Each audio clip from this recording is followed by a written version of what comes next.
do we cope with the crush and confusion of our cramped city environment? How has it affected our tribal behavior, our social relations, our aggression, and our need for territory? How do we organize our lives in the artificial world of the human zoo? In the villages of the Dogon tribe in West Africa, it's still possible to get a glimpse of this earlier way of life. The key feature of this lifestyle is that there are no strangers present. The communities here have retained their primeval group size of 150. As a result, everyone knows everyone else. This makes people feel secure, but it can also lead to alarmingly elaborate and endlessly repeated greeting ceremonies. Everyone has to be acknowledged as the villagers go about their daily routine.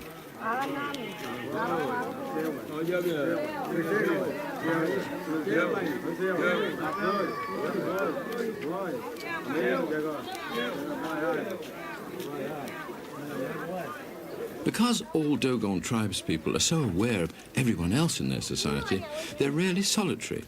When they move from place to place inside the village, they prefer to travel in small groups rather than singly. For the modern city dweller, the major difference is that he's now surrounded by countless strangers. He can't possibly know them all personally, and he can't greet them all or he'd never complete a journey. So he avoids their gaze, pretending they're not there. Although it's a most unnatural thing for a human to do, he strides through their midst as though they're trees in a forest. Unfortunately for the modern citizen, he can't always remain in the bosom of his own tribe. He must frequently strike out into alien territory. It's then that, to protect himself from social overkill, he's forced to turn all these strangers into trees in a forest. So, at times like this, it's not surprising that he treats a collapsed body as no more than a fallen log and walks past it.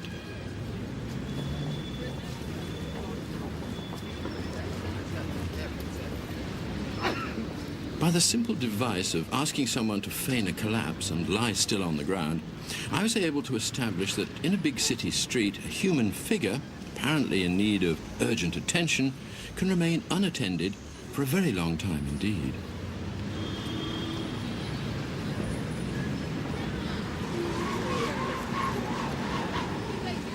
It's not that these city dwellers are uncaring. It's that in the city it's simply impossible to react emotionally to everyone as if they belong to your own tribe.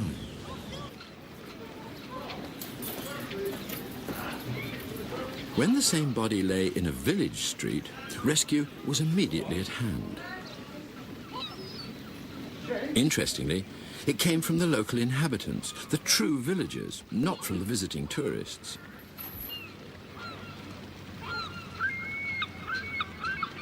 So one of the changes in behavior that's taken place during our rise from tribe to super tribe is a dramatic reduction in this kind of personal cooperative behavior.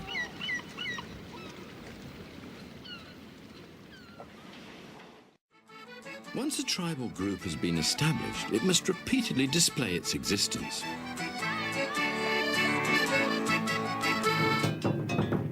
Tribal badges are not enough. Shared rituals must be performed.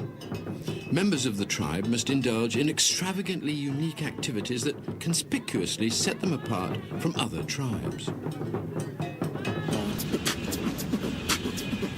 New tribes invent their own unique language of rituals with amazing speed. Pass the brass monkey, look!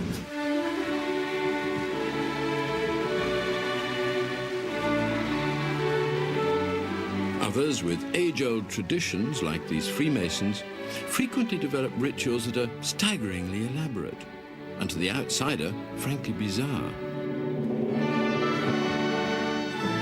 Whatever the specific reasons given for all these different tribal rituals, they all have the same underlying significance, namely that they repeatedly reinforce the tribesman's sense of tribal belonging.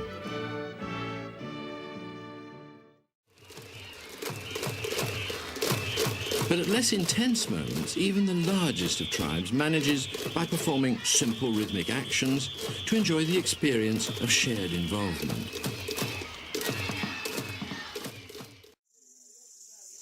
Setting up a social hierarchy is one of the two ways in which we organize our human tribes. The second is establishing a territory.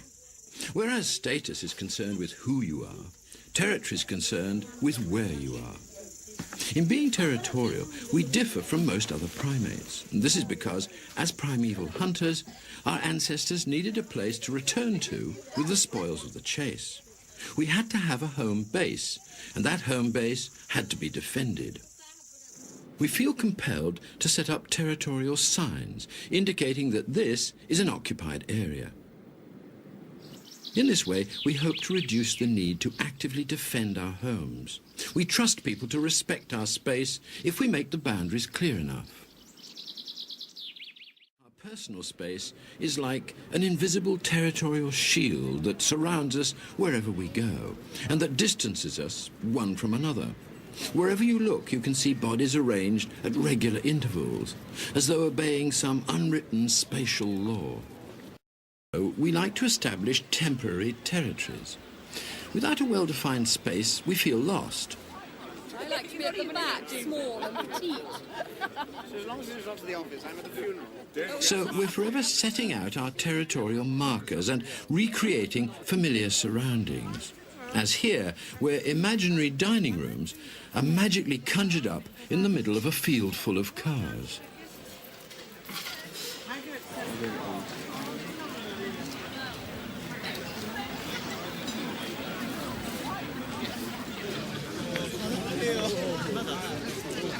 Sometimes we seem to indulge in activities that could be called territory for territory's sake.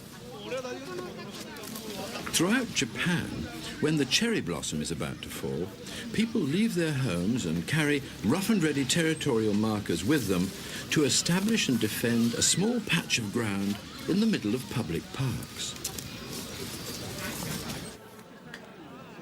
The cherry blossom is really only an excuse for an orgy of civilized territorialism.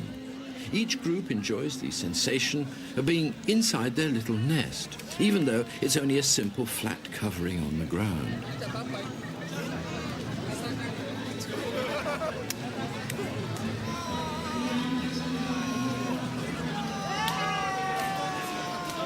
There they sit beneath the trees for hour after hour, eating and drinking and talking and enjoying the view.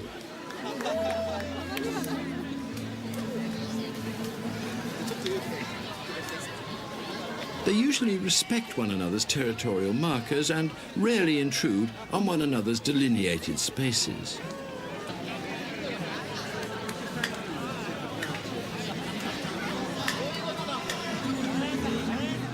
Occasionally there are brief disputes like this one because of the strictly territorial conventions, but they're extremely rare and quickly settled.